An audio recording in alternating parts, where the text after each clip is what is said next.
Alrighty. We are live once again. This is the Shoot the Shit podcast. Torre del Viejo. I've been waiting all day for this episode. Today is all about pasteles. Let me take advantage that I'm the one that has the camera that can move around. Yeah. Yum. All right. Pasteles, they're not tamales, they're not banana, what is it? Banana cupcakes, banana cakes, something like that. Banana cakes. Yeah, from Jamaica. Oh, yes. No, those are not the same thing. Everything from Africa all the way to, I think, Honduras.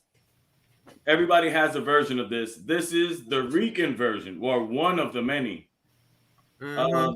Go ahead. I'll continue to do this like this for a while. So the All sound. right. So Sandy, yes. take it away. These are coming from your hands, aren't they? Yes, they are. We've sent out a sample to everybody here in this Hollywood Squares thing going on. And it's kind of like a taste test, and at the same time, just to be able to get reactions. Some of us have had them before, and others have not. It's their first time, so I'm really excited to see Brittany's reaction, Mike and Britt's reaction, and this is a 4th generation recipe. So thanks to Senora Catalina Perez Figueroa, which is my great grandmother. She shared the recipe with her girls. Her girls shared the recipe with their girls, and their girls shared the recipe with our generation. I've been making pasteles since I can sit in my high chair. I've done my part, even if it was just like taking a piece of a banana and a mini grater and play with it. That was me making pasteles. I was doing my thing. So as you grow, it's a family affair. Traditionally and culturally, it's a family affair. It takes a village to make these things. Joey and I were the village for this batch, and it was interesting to say the least. It took us a couple of days to get all the ingredients because we live in Ohio, so it's not as easy to find all the ingredients as it would be elsewhere, like in Puerto Rico or even in New York, because there's so many Puerto Ricans Especially there. when you grab most of the ingredients from the farm, fresh from the pretty much your backyard, it makes such a difference. It makes such a difference. So yeah, this is traditionally, because we eat it all year round, you and I. Yeah. But as long as this there's is some traditionally a Christmas dish, right? Yeah, this is a Christmas cuisine, Puerto Rican Christmas cuisine. So this is supposed to be, if you think about it, it's a delicacy, right? It's the process to get this done is insane, but it's mostly, if you look in the top left or right, it's right corner of our screen, you'll probably see what it kind of looks like with the banana leaves and all that. It made it look all pretty.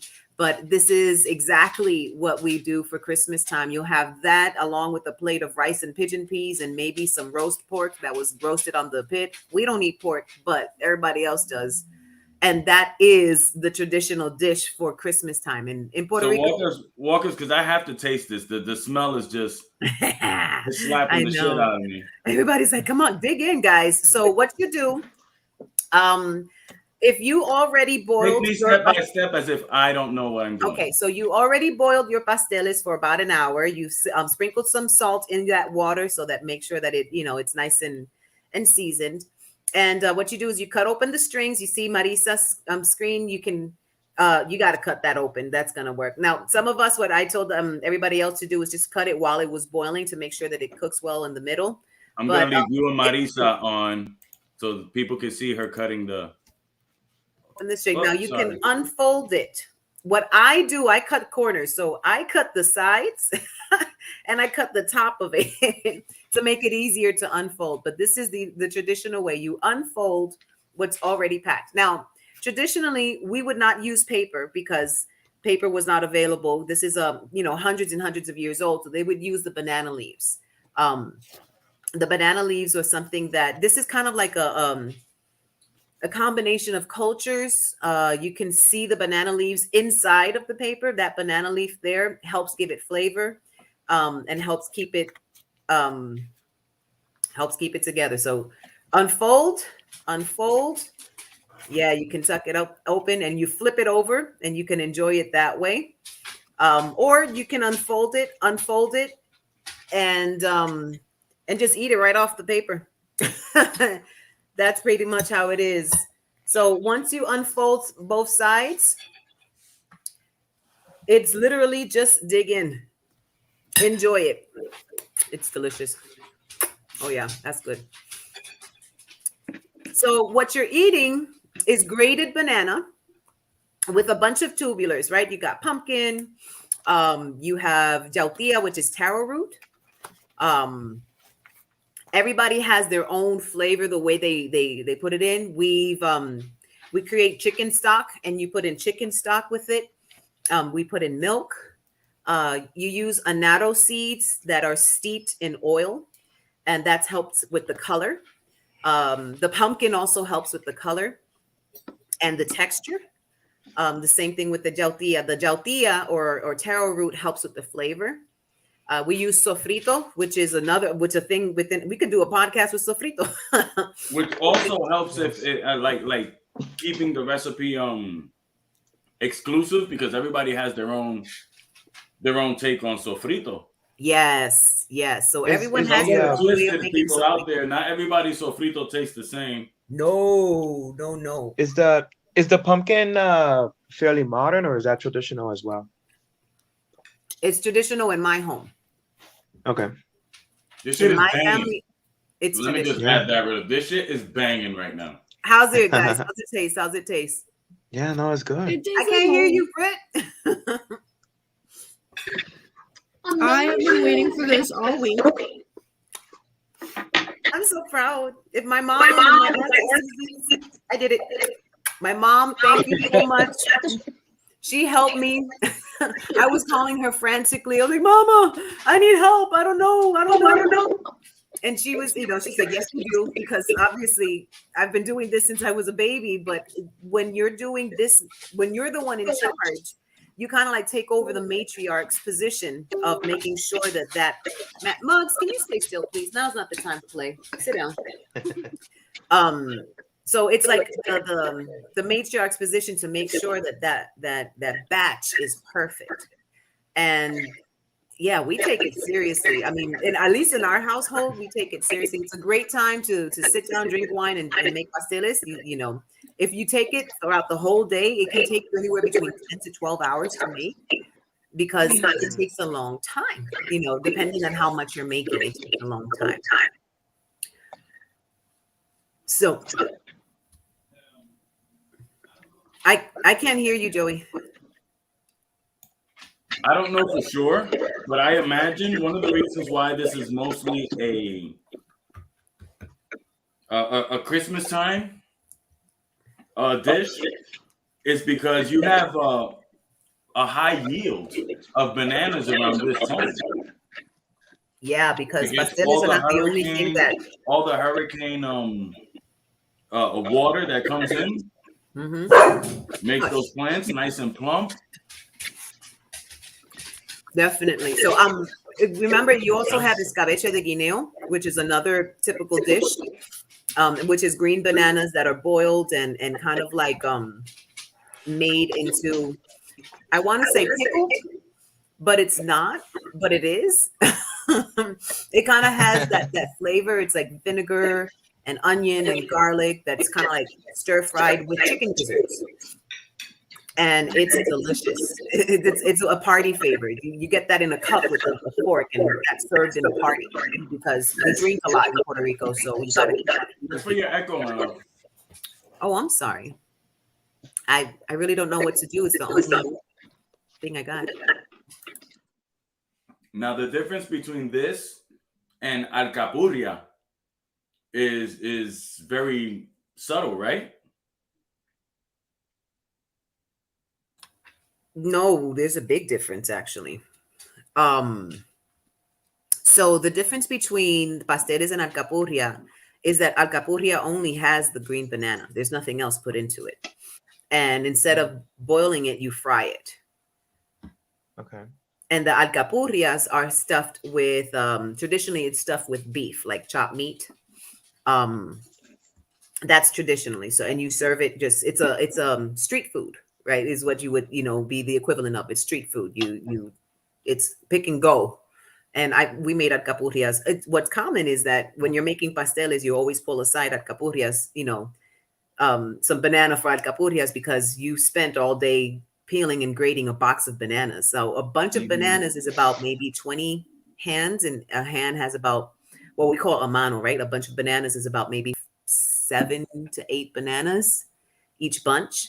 So depending on what banana it is, depending on the species, because you have what we call guineo de cien, which looks like it has about 100 bananas in one stalk. So if you get a stalk of bananas, a nice good stock of bananas, you definitely have enough for excuse me. Unfortunately, I believe since the 1880s, maybe somewhere around there, with the whole thing with the United Fruit Company till now, a lot of the bananas that were actually spread around the world to start farming and all that stuff are all derived from the Cavendish. So anybody out there that finds any type of banana plant from a different species, buy it, plant it, help it grow, because when you're dealing with such a worldwide monoculture like that, you're already weakened to Panama virus. Yeah. So let me ask you a question. What about what we call the Cubano bananas, the red ones? Those are different. Yeah, they are different, but they're not sold in stores like the Cavendish. Got you. So what's available in the stores is what you're talking about. What's marketed? Fun fact, the taste of banana runts. A lot of people don't like that flavoring, the old-timey banana flavoring, because that's how the sweeter bananas, the dessert bananas, used to actually taste. And that's why they don't taste like the bananas you can go and get in a store. Interesting. I'm not going to say that this shit wasn't banging. I'm not going to say that. You're not going to say that? But I'm fucking done. With both of them. I'm done. I mean, all right, granted, I had one hell of a workout today. Yeah, that is true. So what I've noticed while I was doing a little bit of research about the pasteles, I didn't realize, because for me, it was just, this is what we do on Christmas time. Was it not a pain in the ass to try to find something on the history of pasteles? It was impossible. So it was just like, all we kept on, I got more information out of a recipe for pasteles and what they gave as far as history than I did any place else in like a legit place. So it'd be, anybody who's interested in food study, see what you can find and dig up with pasteles. So pasteles is kind of like a really good representation. It's well known in the Puerto Rican culture. There are variations of pasteles in the Caribbean because the Taino Indians, moved throughout the Caribbean, and they pretty much started it all. So, but they wouldn't use bananas because bananas didn't get to the Caribbean until after the colonization of the Spaniards. Oh, Carmen, I promise when I get there, we'll make some. Carmen is Joey's mom, my mother-in-law. So yeah, it didn't come into the banana thing until after the colonization, where the Spaniards brought in the bananas and and with the African tribe, the African slaves and all of that. So that's how things started morphing and getting all its flavor. But the Tainos would use the root. So they did use cassava. They did use the taro and other roots, and they would make something called guanime.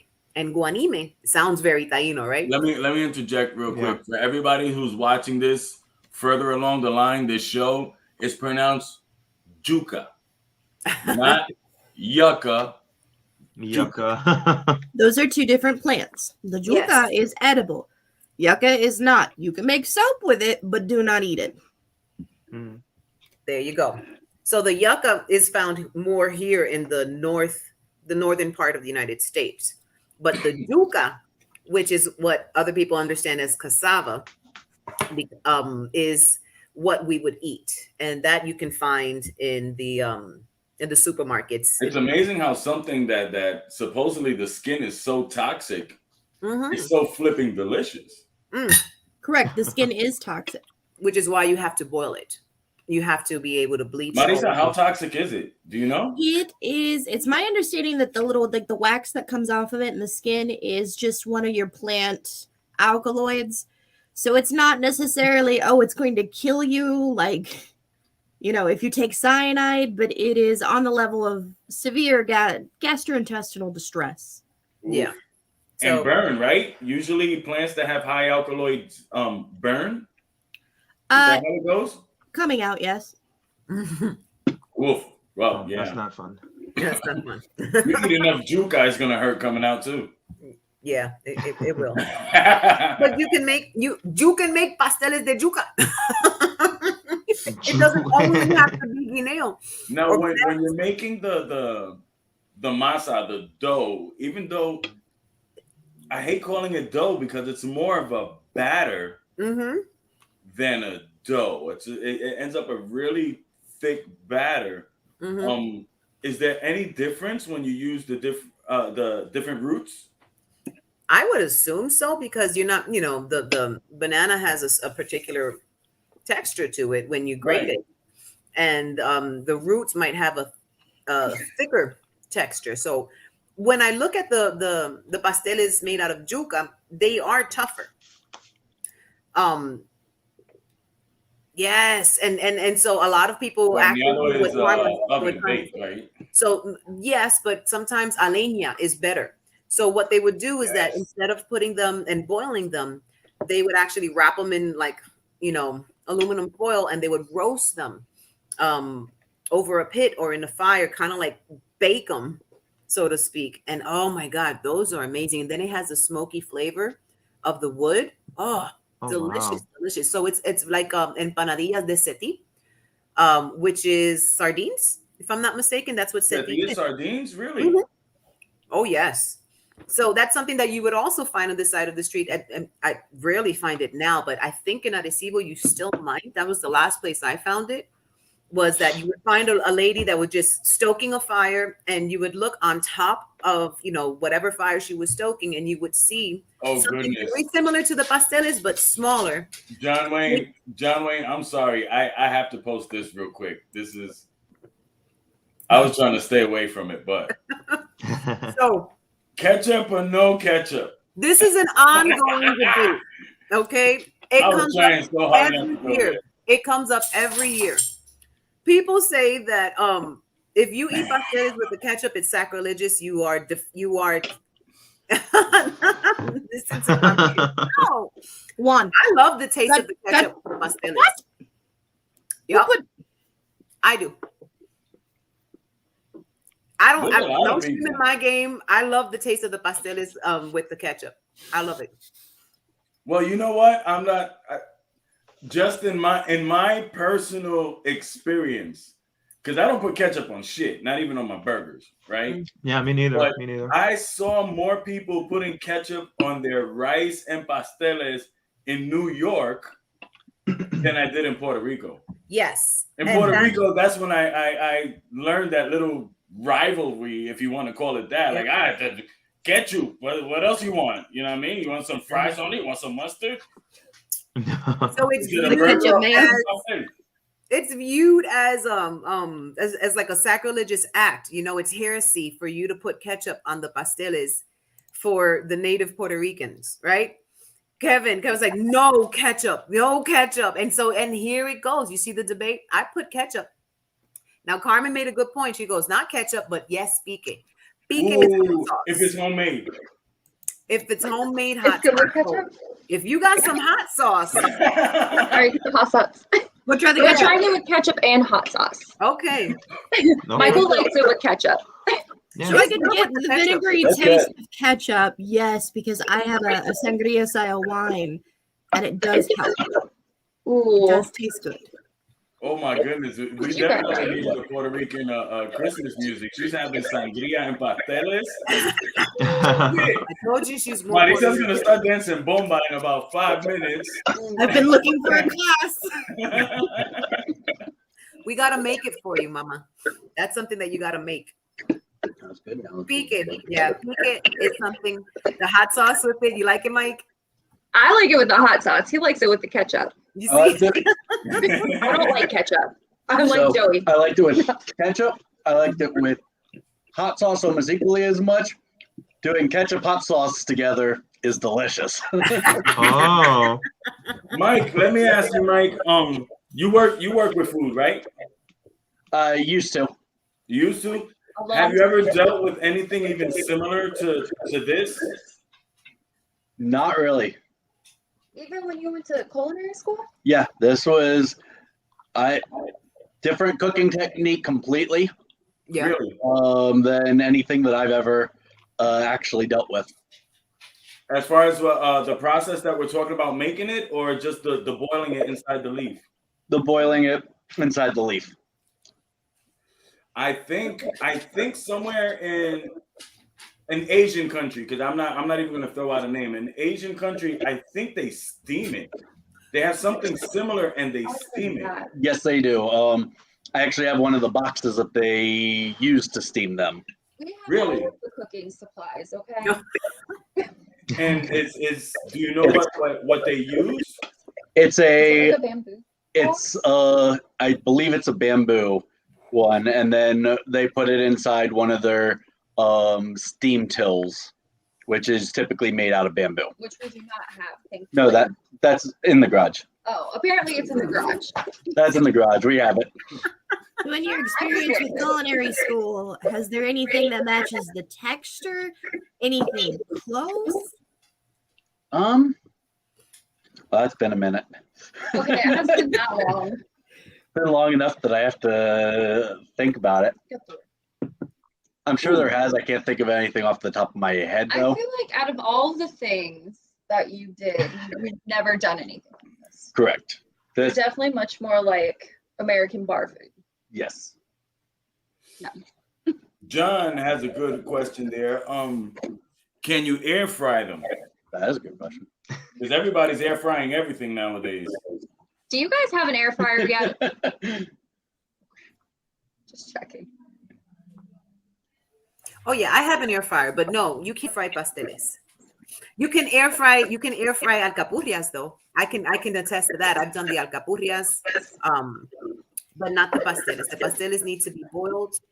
I haven't tried baking or roasting the ones out of yuca because I don't have well, that's as far as Luis Paco says, as far as Africa, they make it. That's where the origin of the use of the banana and the banana leaves come from. So what the Tainos would use were other leaves, right? You can cook with the almond leaves. I used to use almond leaves to prepare the alcapurrias. I would wash really big almond leaves and make sure they were nice and clean. And I'd use the annatto seed oil to, kind of like give it a little bit of a And slickness. depending what tree it is, an avocado tree should give you uva de playa, beach grapes. Yeah, beach grapes. So yes, there are grapes that live in the beach, and they look really different. We don't live at the beach. It's just a timeshare. You know what? But it's weird because when we were growing up, we were always told, "Look, don't eat those things. They're Yeah, toxic." But think about it this way: they told us don't eat the berries that grow everywhere on the sidewalk, and we eat them. Yep. Because other people say don't eat the berries. You're not supposed to eat those wild berries. They're wild berries. You can eat them. I got a whole book on what wild berries to eat, and it goes hiking with me every time. Yes, ma'am. Yes, ma'am. So yeah, I was looking at the go ahead, John. sorry, Joy. Do you think the your parents saying, "Oh, don't eat those, don't eat those"? Do you think that kind of harks back to what you've talked about in the past about you feel how in Puerto Rico they're kind of losing that knowledge as far as Well, it wasn't living my off the parents. land? It wasn't my parents. Uh-huh. My mom, she'll probably correct me in a few moments. My mom went to NY very young, and I believe my dad was actually born in Manhattan. Yeah. So though they went back and forth, their knowledge of the campo was limited. You know what I mean? As much as some people tell me, "Damn, Joey, you know a lot about farm life and how to handle yourself in the montes in Puerto Rico." Man, I'm still a toddler. There's so many things, so many uses for everything around you in Puerto Rico. It's like 9 out of 10 things are medicinal or edible. Mm-hmm. So it was more the generation before them, like my grandparents' Okay. generation. They're like, don't eat that. It's just, they should have said, don't eat that yet. Wait till it looks like this. But there are a lot of things that in every culture that's considered low food. You know what I mean? We give that to the pigs. We get that like in Puerto Rico, we eat a lot more pigeon peas than they do in the Dominican Republic. Yet they grow better in the Dominican Republic than they do in Puerto Rico. And in Brazil, don't they use that for pig food? And in the Dominican Republic. Really? Yes. They do. I remember my grandfather, he has a farm, and I have vague memories of him using it to feed the pigs. Yeah. And let me tell everybody, un arroz con gandula is fucking banging. Yeah. Right. What we just finished eating, shit. So that's why us Puerto Ricans are pudgy around the belly, because we eat a lot of carbs and high calorie foods. And part of that is because of the agricultural life. You see, you had to pack on those carbs because you're going to spend all day out in the field. Well, can I, because this is a question that I think between you and Marissa, you'll probably be able to answer, right? Maybe. I'm going to tell, let's hope. Do you remember the time your dad stood with us for about 3 weeks? And at every moment, you had a plate of food in front of his face. I mean, he'd go in to take a piss, come out the bathroom, and there was another fucking plate in front of him. He'd finish the plate, put it next to the fucking sink, turn around. Oh, shit, there's another plate of something in front of him. And he left Puerto Rico, what, 10, 12 pounds lighter? Yes. So lighter, but he was eating like 3 or 4 times the amount that he would anywhere else. Now, he said, he was eating a lot from the farm. 60% of what we were feeding him were planted with these 2 hands. So we know he was getting good quality stuff. But that's the big thing. And my personally unfounded theory is the theory of ancestral diet. Why do we eat things? Why did our ancestors eat things of what they were in season? And when we started importing food from all over, that's when we started seeing these cases of obesity rise. It's not just food being easy, it's food that shouldn't be there that is easy. So you talk about, eating on the farm and eating off the farm. Yes, you're getting good quality food. You're getting non-processed food. The only processing you do is, to clean it and to cook it. But it's what your ancestors would have eaten. So your body is just better at processing those particular carbs. If you had pasta and bread all the time, it'd be a lot different. Those are different carbs to your body. At least that's my completely unfounded. So the correct diet is I have no in our DNA. I'm sorry, say again. The correct diet for each one of us is already in our DNA. Yes. Isn't that awesome? That's all. That's cool. I just my theory was that my father lived off of the canned cheese and Ritz crackers, and so that good old shit on the shingle, and little Lunchables. And so and that's disgusting. 1 and 2, he just never really took care of his diet, so he would eat anything. He ate a lot of junk food, and that's no good. So when I was giving him fresh, clean, nutritious food, although it was 3 times the amount of junk food that he was eating, he was just processing it a lot better. And we never let him stay still too, because we would either take him here, take him there, so we had him moving and we had him eating clean, and it was just a lot better option for him. When he came to live with us down here, he ended up gaining a little bit of weight because he couldn't move as much. So he packed on, and the resource of the food wasn't the same. We didn't have the farm. So we had to rely on what the supermarket would give. It was better than what he was still eating in New York. Just the quality of the food that we would get from the supermarket, it isn't the same. So speaking of quality and isn't the same, if someone was to try this without, because I'm staring at the empty plate, If someone was to try this without the banana leaves, how drastic of a change will there be, if any? If you were to do it with this the parchment paper and instead of the banana leaves, Oh what's wow! Look who's there. Hi, Hi, Mom. awesome. That's my mama. So this is the lady that helped guide me through these wonderful pasteles. Everybody say thank you to Wanda, please. Thank you. Thank you, Wanda. Oh, They gave me an definitely. empty plate.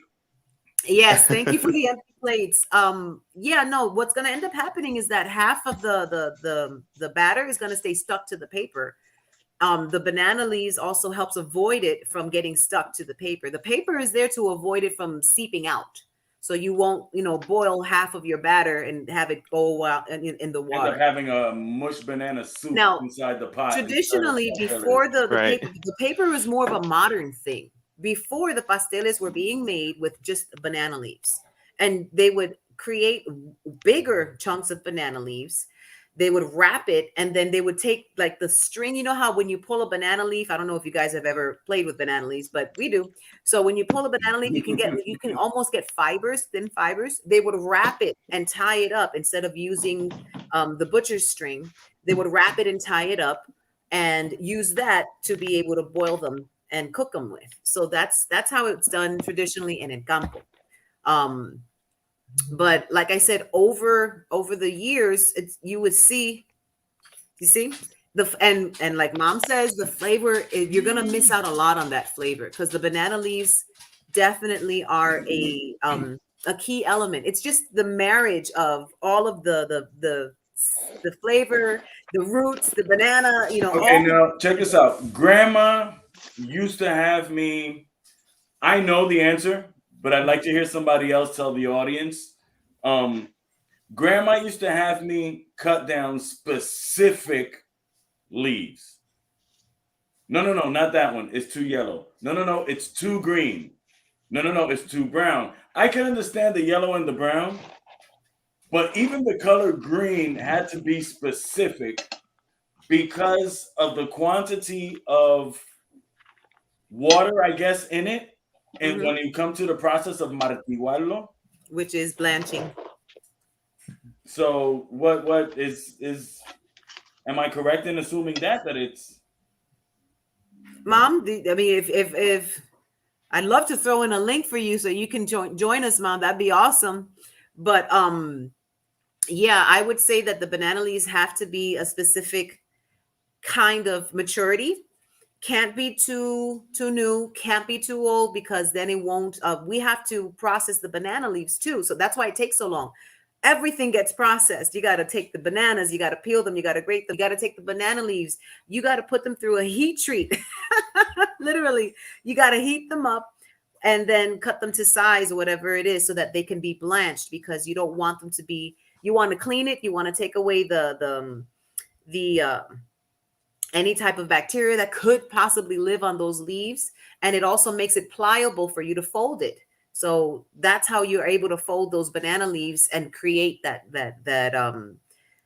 form that we have, those little squares. So from what I remember, because I remember eating pasteles in from my family in Lares, and it was only the banana leaf because they had acres and acres of farm and tons of bananas. So they had plenty of resources to take. I mean, when I had to buy banana leaves here in Ohio, I cried because this was something that was just like, oh, it's like going outside and having to, pay to get a maple leaf. It's like, what are you talking about? There are millions of them out there. Why do I have to pay for this? You know what I mean?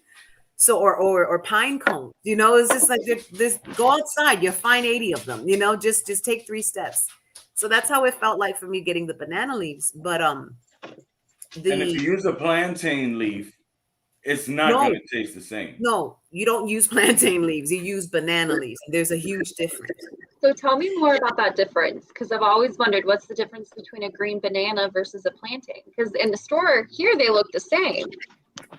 So Don't be like my grandfather and mistake the plantain for the banana. Did he eat the plantain? Yes, he went home early from work that day. Oh So man. here's a good difference. A green banana, when it ripens, you can still eat it, but if it's green, you can't. A plantain, whether it's ripe or green, you still got to cook it. It still needs to be cooked. Yeah. That's a basic. That's a basic. And the yellower the plantain, the sweeter it is. Yes, the more yellow the Can I plantain. interject something really quick for everybody out there who's watching? Since the move of the United Fruit Company into Latin America, doing whatever they did, thus birthing what we call banana republics, there's been a stigma thrown out there to the public where if you go and you're going to buy a plantain or a banana, especially bananas, and you see little black marks on them, they're no good. Let me tell you something, that is propaganda bullshit. The higher the quantity of sugar in the banana, the more little dots it's going to have. If you look at a banana plant, it's called a tree. It's really a plant, right? I make the mistake myself. But if you look at the banana plant, you're going to tell if you have a high quantity of sugar in that plant by the leaves. Because the leaves are going to have little brown marks on them. It's going to look kind of like there was some water sitting there and it started burning with the sun.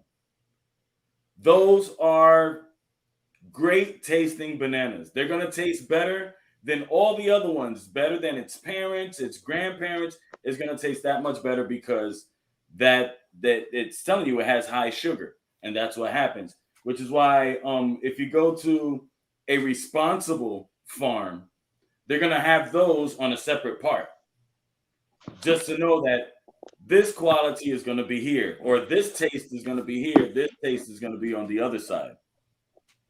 Another quick fact about bananas, and this is for anybody out there who's ever grown bananas, is growing bananas, planning to grow bananas. There are these, when a banana starts growing, you get a whole bunch of what we call the hijos, the children, coming out the side. You separate those and you plant those on the side. Every now and then you'll get one where it doesn't grow your typical banana leaf. We all know what a banana leaf looks like, right? They look almost like swords, thus their name, sword suckers. They're really thin. They barely grow any leaves, and they just keep growing up as if it was bamboo. Those, I myself, the first year, a little more, year and a half, I was getting rid of those plants because I thought they were sick. So I did more studies into it, and I realized, wait a minute, they don't grow their leaves as wide as everything else because they don't even need the sun. They already have so many nutrients in them that they're ready to grow. Just give me sky. I don't need the sun. I don't need water. Fuck you. I'm ready to grow.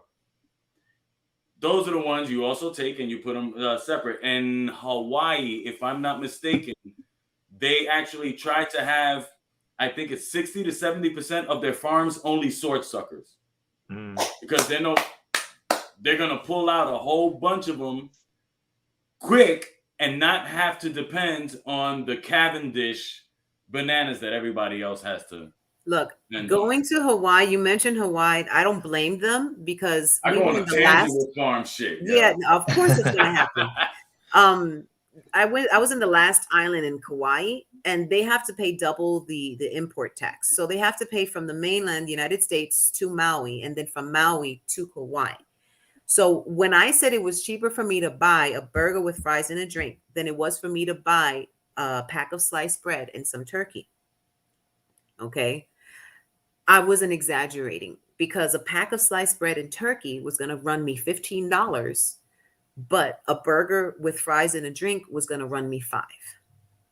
It was insane. Wow. It was insane. The accessibility of good food is a topic near and dear to my heart because that's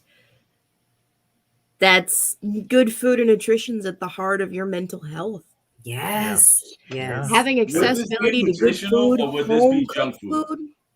This is good nutritious food. It's comfort. It's comfort food. Now, if you're trying to watch your calories, I don't suggest you to eat too many pasteles. Okay. Because I'm not. Calories don't count. Pastele calories are like, oof, I only had one because that's a meal. I can't have, I have to, I'm wary about But my there's another one calories. there. Yes.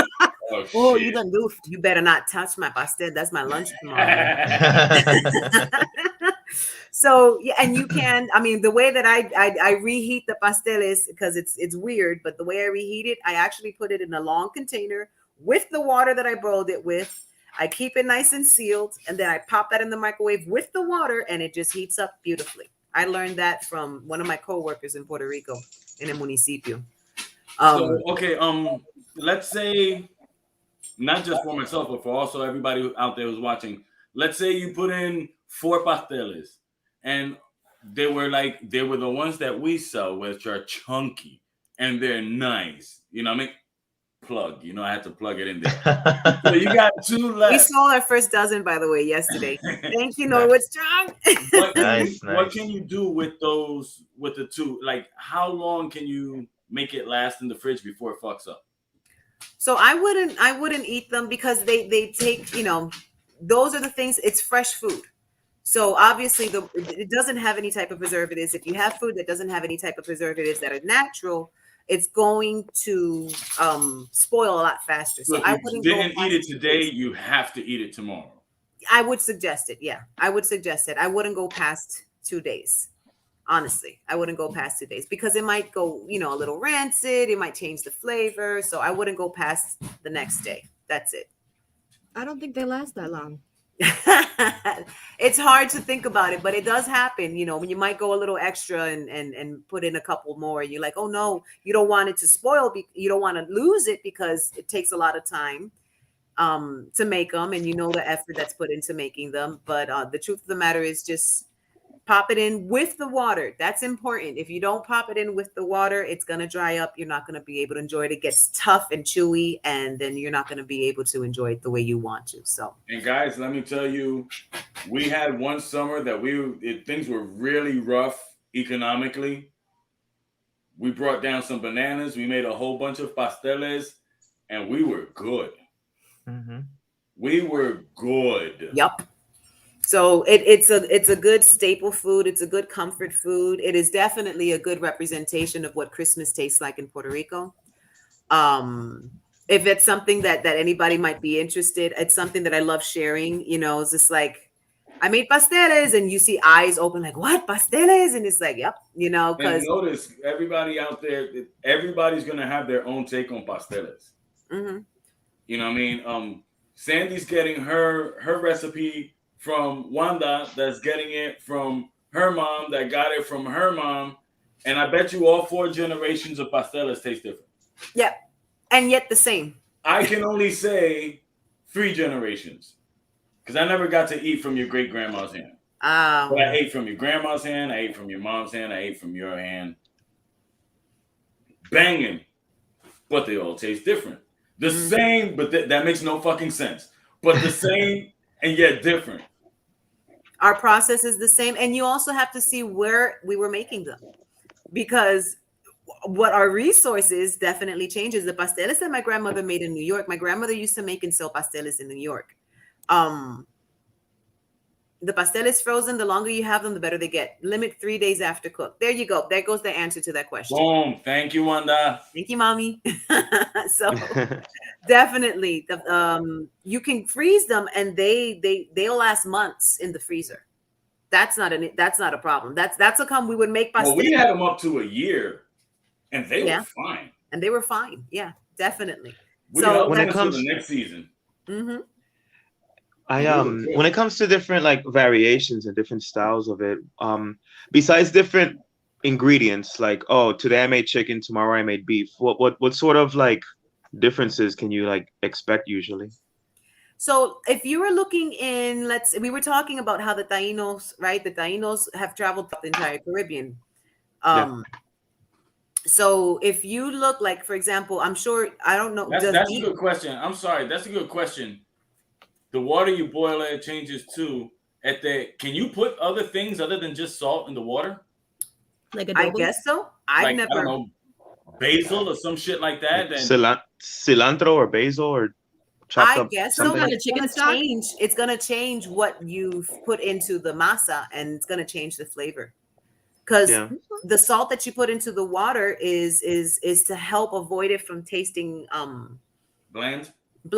And because not that you don't put, we pack in tons of flavor into that masa, but you still want to have that little salt in there to just enhance that flavor just a little bit. It kind of like brings out more of the banana flavor into it. It extracts those juices, that salt. But I never heard of putting anything else besides salt in that water. I may have put adobo in it. Adobo. I couldn't find the salt. I was out of the Himalayan salt. So I'm like, okay, whatever. So yeah, definitely. As far as what I had researched, as far as the history of pasteles, I know that in Jamaica they have their version of what would be pasteles. It's Trinidad also. in Trinidad, the West Indies, they have their version of what would be pasteles. Because remember, we share the same history. We colonized, slaves, African slaves are brought in. They brought in the bananas. The bananas were used and seasoned and fried. But our Tainos were the ones that, would either roast or, try to boil things or whatever. Our Tainos, it was just, like I said, that mesh, that merger of cultures. And this is a beautiful representation of that medley of what that mixture has done. And I'm very grateful for the pasteles. It's like, thank you. But for some reason, maybe it's because we're Puerto Rican, I've never heard of anything else. I'm still learning. But when we say pasteles, that flag always follows. It's always a Puerto Rican thing, and I'm like, what do you call it? Well, it's like, if I say pasteles, I have to say it's very similar to tamales, because tamales would use corn, not bananas.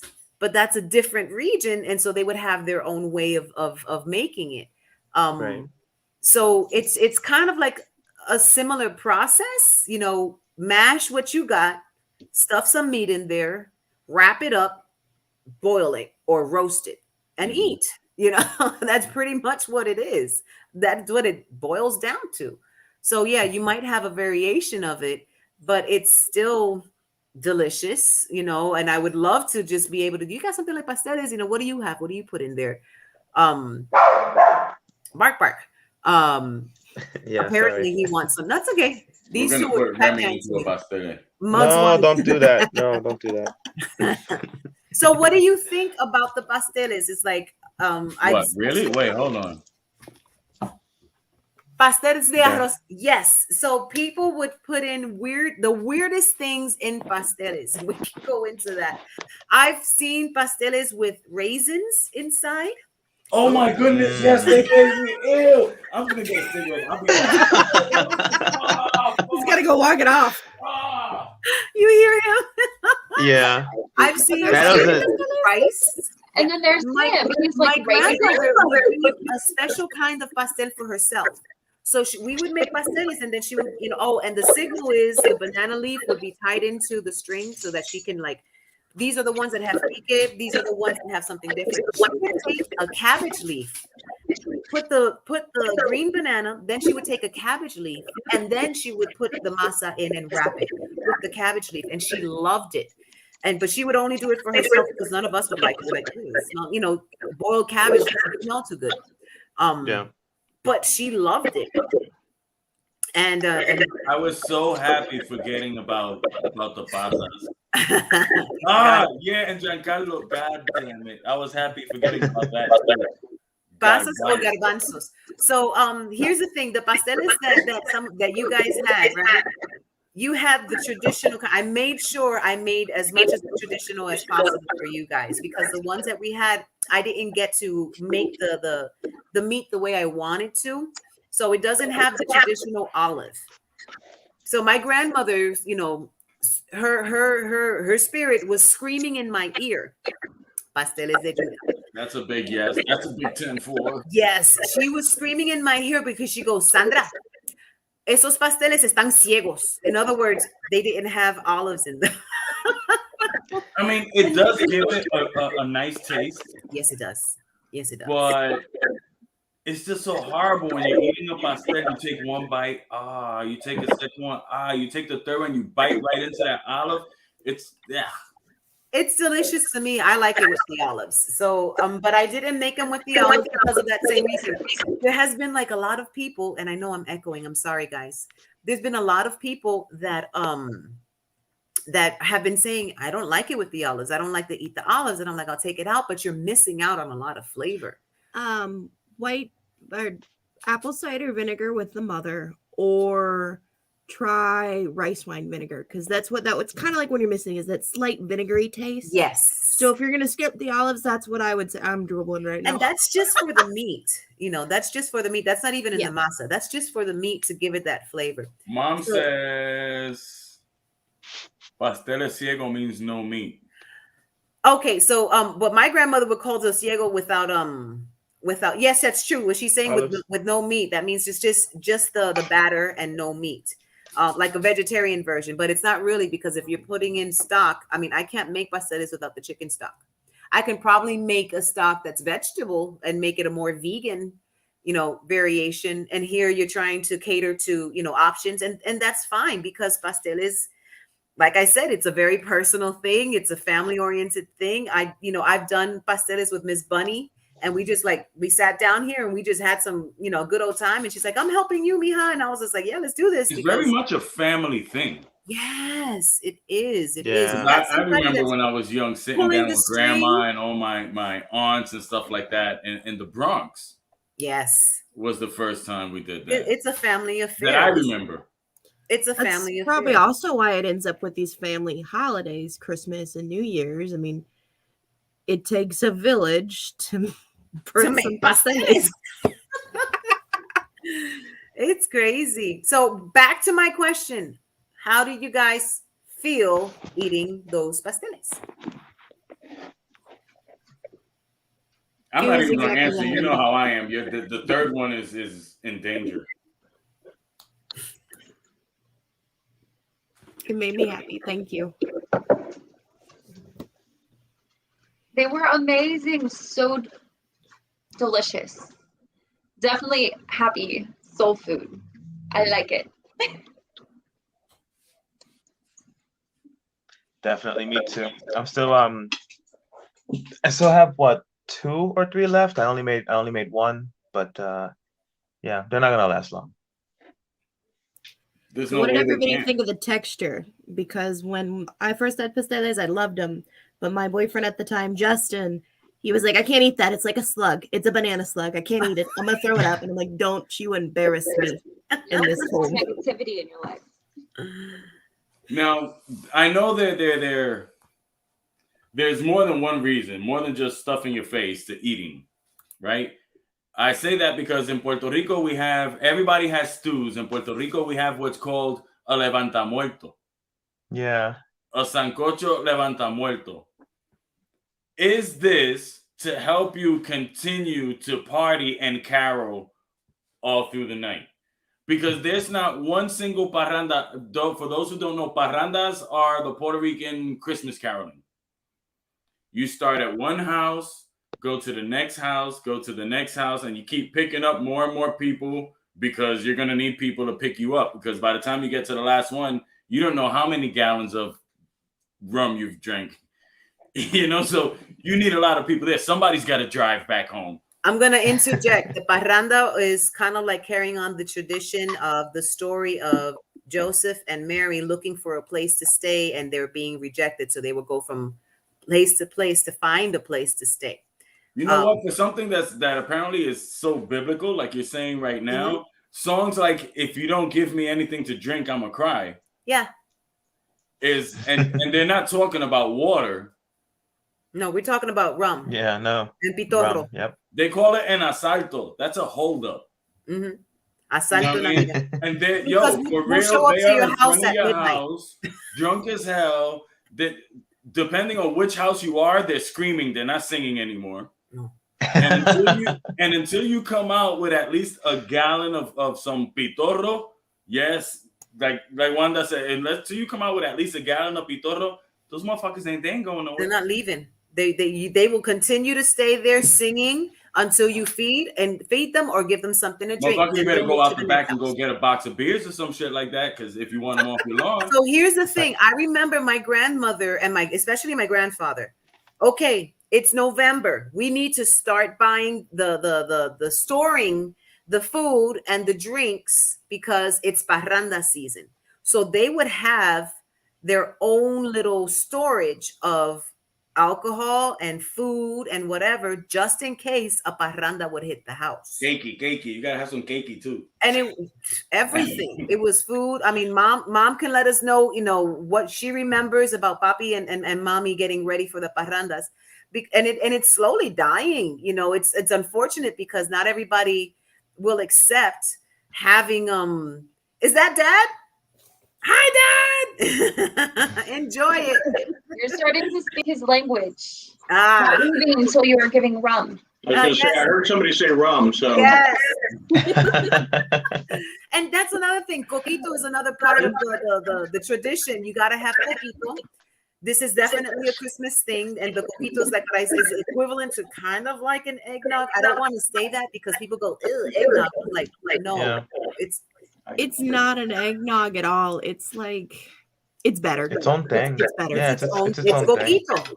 I mean, that's how you call it. Coquito translates to little coconut because you got to serve it in small doses. You can't have a vat of coquito. It has to be small because it's so rich. It's so sweet. You can. You shouldn't. Right. But you can. Especially if you're diabetic. No. You shouldn't. And if you But weren't before, after that, you would be. Yeah. And people, okay, the best coquito I've ever had was with goat's milk and the pitorro. No, roncaña. What is roncaña? Brandy, right? Sugarcane rum. It's the sugarcane rum. That's the best The coquito best, I've ever had. The best coquito I ever had crushed walnuts in it. Yeah.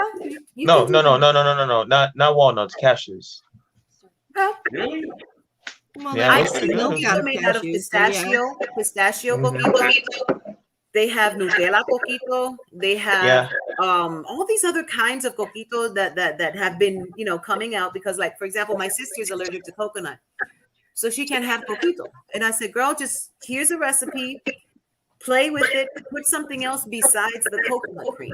Find something else that'll give it some type of flavor. And I said, there's Nutella coquito. She goes, oh, I might try that.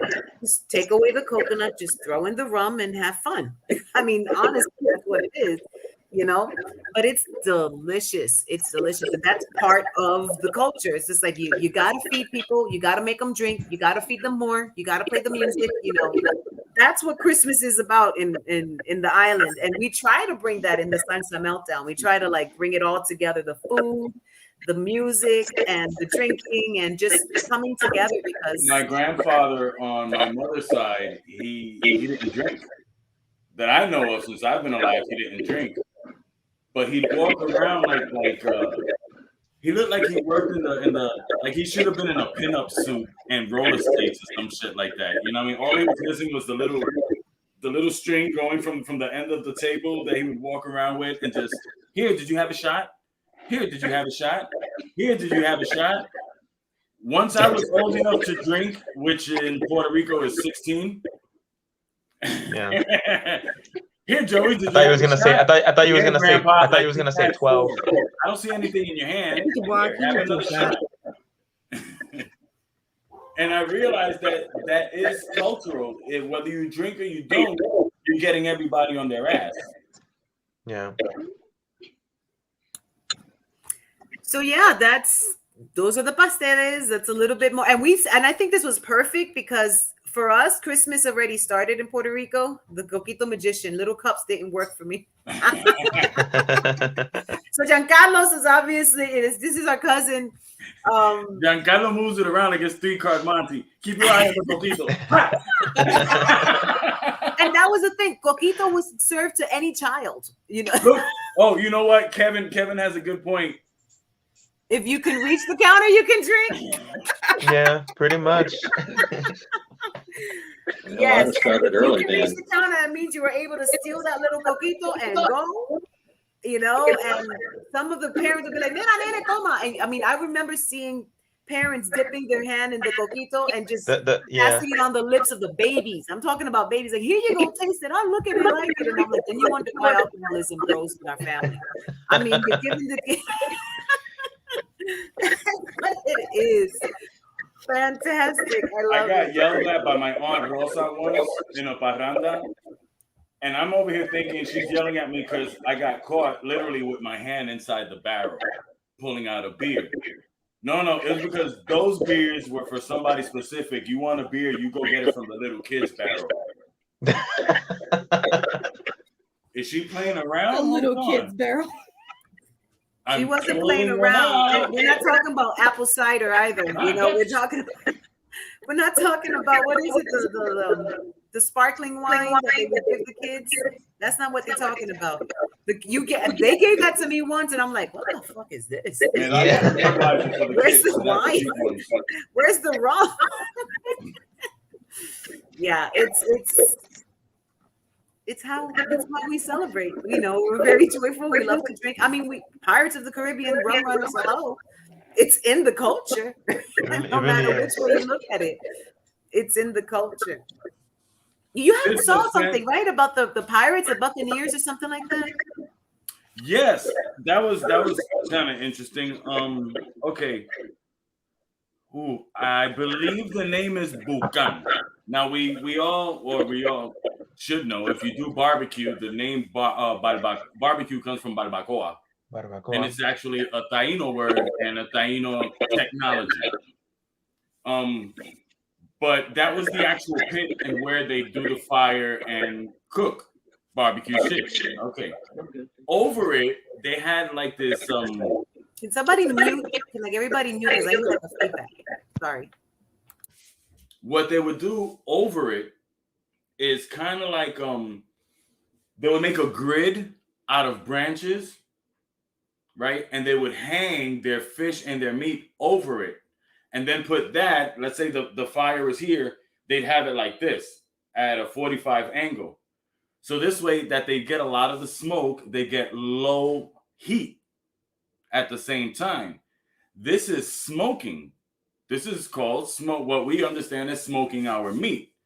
So they already knew enough to preserve their meat. You know, a fish you caught it today, by tomorrow, unless you have refrigeration, you're fucked. They were able to extend it, I imagine, with the technology that we have. And by technology, I mean the knowledge of how to smoke meat. Something like a fish is between 3 to 5 days, easily. Yes, like Kevin said, 3 to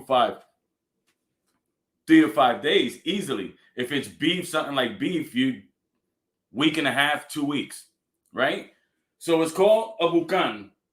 And a lot of the pirates learned how to smoke meat from the Tainos.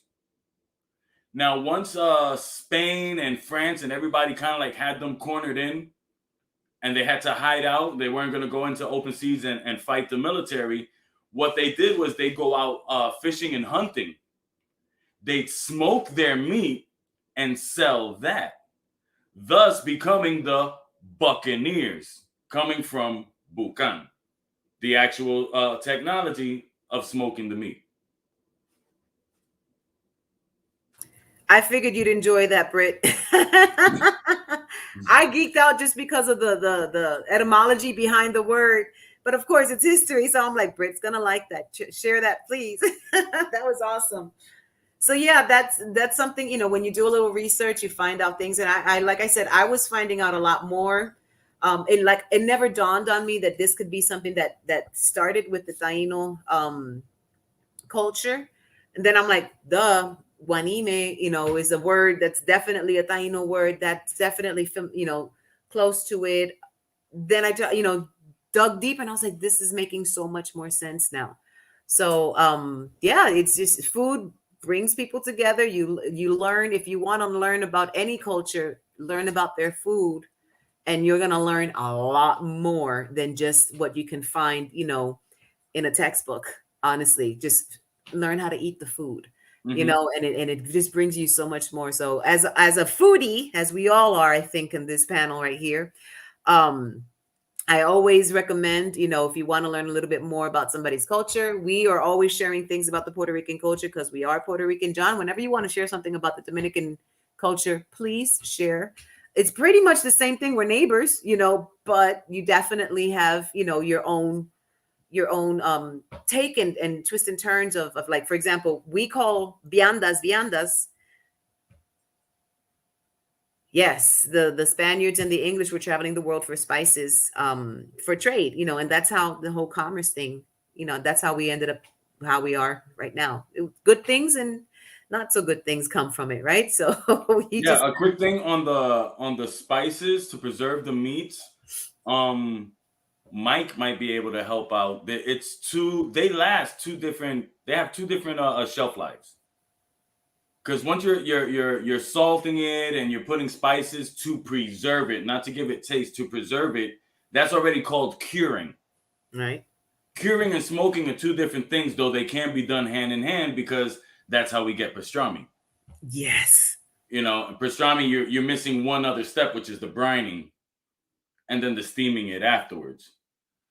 But yeah, I'm not sure actually which one would be the better one to preserve meats, though.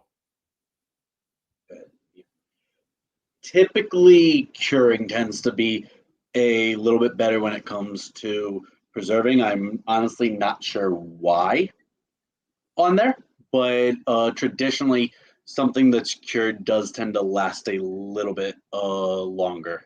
Could it be because of the extraction of the moisture in it? Well, then That could absolutely be.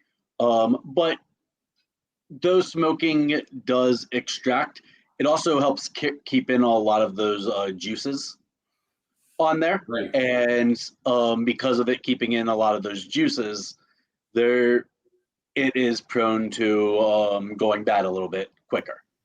And that's biggest probably thing is the why. bacteria, Mike. Right. Yeah. Speaking of bacteria. That was fantastic. If anybody else has anything else to add?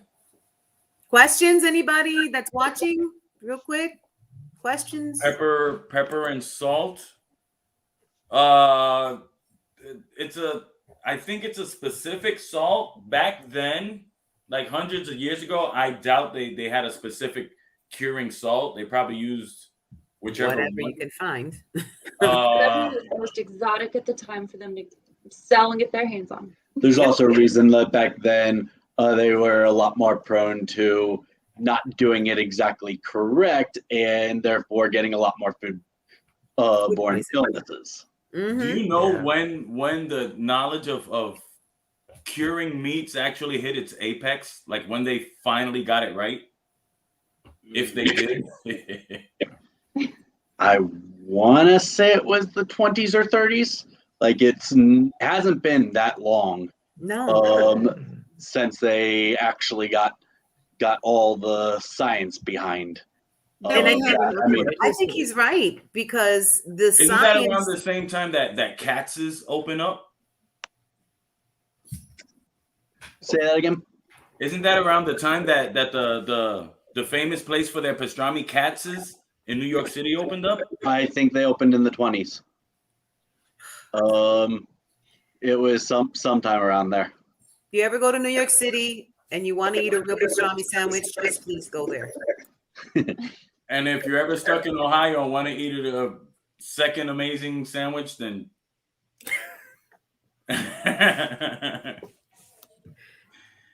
yes, there's something about brining your pastrami, your brisket in whiskey or red wine that just makes it that much better. That's how we did it last time, wasn't it? Yes. Oh hell yeah! Yeah. You Dad were. said grandma used very coarse salt to cure meats. Well, yeah. I mean, when at least the salt that I use to cure the brisket when I make pastrami, we went from PASTELES to pastrami, right? They aren't as big as the what do you call them, the rock salts that are kind of like a third of an inch, a half an inch, something like that. They're a lot smaller, like maybe a millimeter. Yeah. But yeah, I mean, I would imagine that the finer the salt, the more inside the fibers it gets. Mm-hmm. But something like, at least with a pastrami, which is the one thing that I know how to cure and smoke, eventually you got to wash all of that salt off. You have to wash that salt off, and if it's too fine and inside the fibers like that, you're gonna have a really salty pastrami. Yeah, it's like absorbed into it. There's not really much you can do. Which was something that I was wondering, because I'm gonna be honest, this is the first time that I see with my eye. I heard her say, but I actually saw Sandy put salt inside of the water to do the pasteles. Whenever I used to do the pasteles, that I just pull them out the freezer and pop them in water, and that's it. I never put salt. Mm-hmm. So she's like, okay, you got to put salt in the water. And she started calling you guys, telling you how to prepare it for the podcast. I'm thinking to myself, damn, but that thing is very well seasoned. What the hell is she going to do to the pasteles? She's going to mess that shit up. I'm the type of person growing up, my family put salt in all the water. It didn't matter what we were making. It was, oh yeah, don't forget to put salt in your water. Mm-hmm. Always a different reason. Never really knew why. I just know everything. Salt in the water. I'm going to say, wait a minute. I didn't put salt in, I put salt in very few things. Maybe your mom and your grandma, but not me. Definitely mom and grandma. Yeah. Wasn't me. An advantage of growing all these spices and herbs at the house and in the greenhouse is just that I've been able to cut down a lot on the salt content. That's good. But apparently we can't do that yet. John is kind of late on it. No olives in the pasteles for me. That's a given. I'm cool No, with it. Though. all right, so no ketchup, no olives. No, Can't no, do that. no ketchup, but I'm fine with olives. Eat your pasteles the way you enjoy them. Okay. But eat them with family. Yeah. And share. Oh, I like Yes. that. Eat them with family, eat them with friends. Guys, this was absolutely fantastic. This was fun. We're gonna end this right here, and I'm gonna race Sandy to the kitchen for that last for that last pastel. Next week we won't have a podcast. Maybe we'll send a video, just say hi to you guys. But look, honestly, just enjoy family, enjoy your food, enjoy the ambiance, decorate, listen to music, Make have it fun, better. man. Yes, make it better. Make it good, make it better. There's no such thing as perfect days. There are better days. Perfection That's right. comes all by itself, baby. Ooh, I love On it. behalf of Torre del Viejo, this is Joey, Marisa, Mike, Brittany, Sandy, John. We see you guys. And Thank you Brittany's for being dad. Stay on, guys.